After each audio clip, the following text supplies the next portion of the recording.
जब prisoners vans आई बाहर और तमाम मामला जो है वो मुझे समझ नहीं आ रहे थे कि क्या हो रहा है।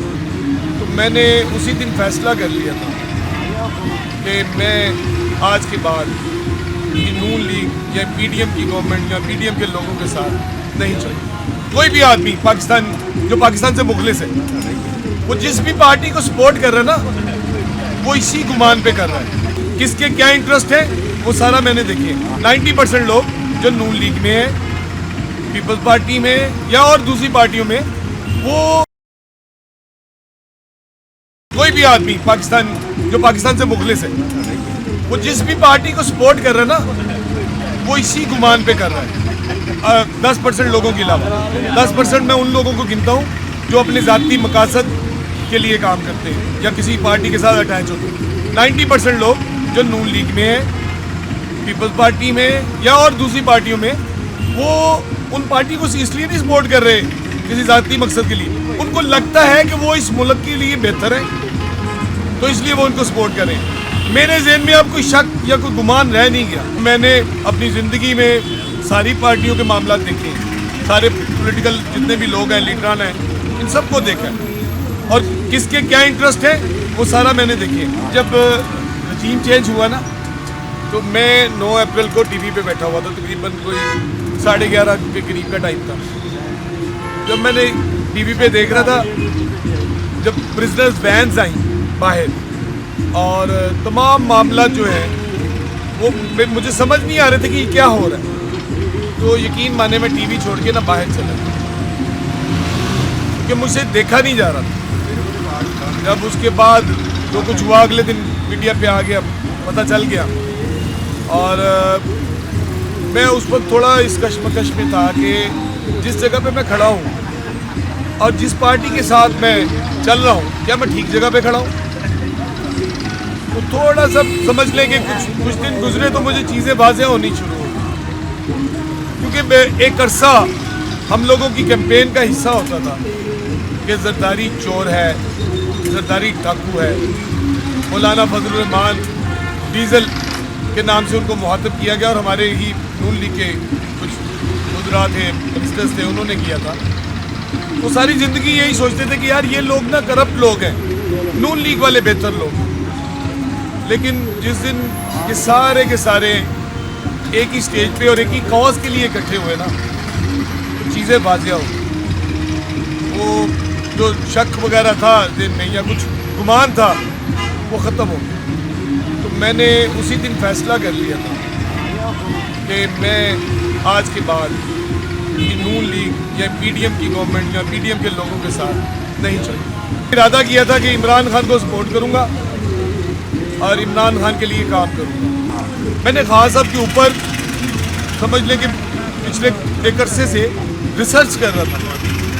मैंने खान साहब के वो इंटरव्यूज़ भी देखे जो खान साहब ने 97 में दी।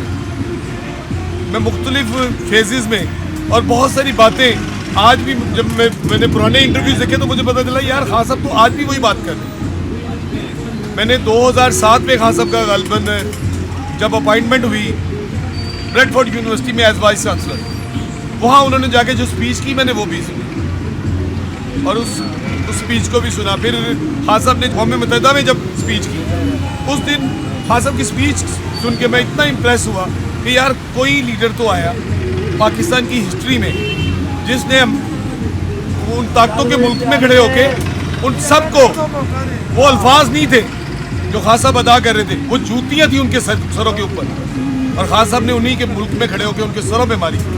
आप लोगों ने हमें कहा था कि ये तालिबान जो है ये मुजाहिद हैं, इनको गाइड करो और इनको सपोर्ट करो। हमने अफगानिस्तान में उनकी जंग का हिस्सा बने और रूस को उनकी मदद से तालिबान के जरिए उनको शिकस्त दी। कुछ अर्सा गुजरा तो इन्होंने कहा नहीं जी अब ये लोग दहशतगर्द। हमारे हुक्मरानों ने हमें ये समझाना शुरू किया अब ये दहशतगर्द हो गए। क्यों कि सामने अब रशिया नहीं है, अब अमेरिका और यूरोप की ताकतें। उस वक्त फिर इसको जो इधर बैठे हुए थे उन्होंने मान लिया और हमें भी कायल करने की कोशिश। लेकिन ये बातें समझ नहीं आती। जिसके दिमाग में थोड़ा सा भी अकल शऊर है, हाँ सब वाहिद लीडर थे जो पहले दिन से कह रहे थे कि ये हमारी जंग नहीं है, हमें इस जंग में झोंका गया है और इस मुल्क की तबाही की गई है। 70-80 हज़ार लोग, कोई दुनिया में दूसरा मुल्क दिखाएं कि जिसने अपने 70-80 हज़ार लोग किसी और के लिए मरवा दिए हो। हम पाकिस्तानी जो पाकिस्तान में हुक्मरानी करने वाले हैं, उन्होंने ऐसे फैसले किए और हमारे मुल्क को तबाह व बर्बाद कर दिया। जब खान साहब का दौर आया तो खान साहब के 3.5 साल में जो चीज़ें मैंने नोट की, जो पॉजिटिव चीज़ें मैंने नोट की, एक कि 3.5 साल में हमारे मुल्क में कोई ड्रोन हमला नहीं, दहशतगर्दी तकरीबन 99% तक ख़त्म हो गई और कंट्रोल हो गई। उसके अलावा बाई चांस खान साहब की इधर से खान साहब की गवर्नमेंट आई और कुछ ही अरसे के बाद कोरोना भी आ गया, जिसने सारे मुल्कों को तबाह किया, हमें भी बहुत ज़्यादा डैमेज किया। लेकिन अल्लाह की ज़ात ने भी हमारे मुल्क पे एहसान किया और खान साहब की पॉलिसी भी ऐसी थी जो हमदर्दी वाली थी, जो एहसास वाली थी। ये दूसरी पॉलिटिकल पार्टियां चाहती ये थी कि सारे मुल्क को बंद कर दिया जाए, बल्कि इनका तो सोच ये थी कि लोगों को अपने घरों में दाखिल करके इनके बाहर से ताले लगा दें, इंडस्ट्री बंद हो जाए। लेकिन खान साहब कहते थे भाई मैंने इनको नहीं बंद करना, अगर मैंने इनको बंद कर दिया तो ये भूख से मर जाएंगे, कोरोना से पता नहीं मरते या नहीं मरते, भूख से मरेंगे। तो वो दौर भी मैंने देखा, खान साहब ने 12-12 हज़ार रुपया लोगों को, गरीब लोगों को, जो डिजर्विंग लोग थे उनको दिया। मैंने अपने इलाके में बहुत सारे लोगों को देखा जिनको 12-12 हज़ार रुपया मिला। मैंने ऐसे लोगों को भी देखा कि जो लोग सरकारी अस्पतालों में भी दाखिला जिनको मुश्किल से मिलता था, वो लाहौर के VIP अस्पतालों में अपना इलाज करा रहे हैं। ये इस मुल्क की हिस्ट्री में किसी ने नहीं, पिछले 50 साल में किसी ने इस मुल्क के लिए डैम्स बनाने पे तवज्जो नहीं दी। खान साहब ने 10 डैमों के ऊपर काम शुरू करवाया और 2 के ऊपर बहुत तेज़ी से काम स्टार्ट करवाया, जो कि इस मुल्क की सबसे बड़ी ज़रूरत है। भाई हमारे पानी के जो ज़ाहिर हैं वो दिन ब दिन ख़त्म हो रहे हैं और मुख्तलिफ सर्वे कंपनीज बताती है कि 2025-2030 में पानी की किल्लत हो जाएगी। इवन पंजाब में पानी की किल्लत। असल में हम लोगों को इन चीज़ों का शऊर ही नहीं है। पूरी दुनिया इस मामले को इतनी वक़्त देती है या इतनी इंपॉर्टेंस देती है, लेकिन पाकिस्तान में हम लोगों को पता नहीं है कि दरख्त लगाना या ग्रीनरी किसी भी मुल्क के लिए कितनी ज़रूरी है।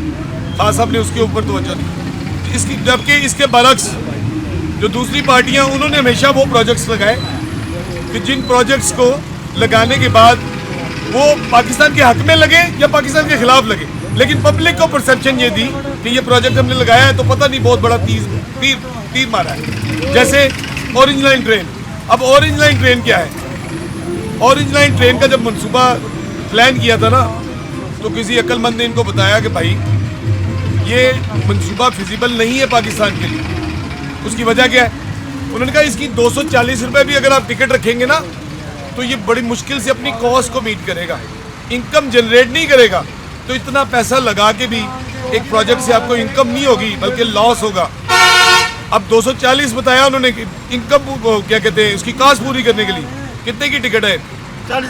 40 रुपये की टिकट है ऑरेंज लाइन की, यानी कि हर पैसेंजर के 200 रुपया आम आवाम की जेब में से जाता है। नून लीग की गवर्नमेंट ने कहा जी प्रोजेक्ट लगा दो, लोग वादा करेंगे और अगला इलेक्शन फिर हम जीत जाएंगे।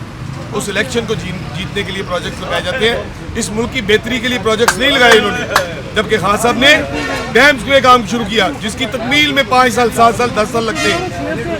वो पॉलिटिकल फायदे के लिए नहीं किया, लेकिन इस कौम की जरूरत को देखते हुए। गिरफ्तारी नहीं देना चाहते, पेशावर में देखें इन्होंने एक वर्कर को नहीं पकड़ा, वो वर्करों का हुजूम था जो जेल के बाहर खड़ा था और मेरे देखने में आया कि एक वर्कर तो खुद छलांग लगा के जेल के अंदर चला गया। तो वो जब ये नहीं पकड़ेंगे तो कोई कैसे खुद तो हवालात में जा नहीं सकता या खुद तो जेल के अंदर जा नहीं सकता। मैं समझता हूँ कि खान साहब का मुवाजना जो जितनी भी पॉलिटिकल पार्टीज हैं इन लोगों से किया नहीं जा सकता।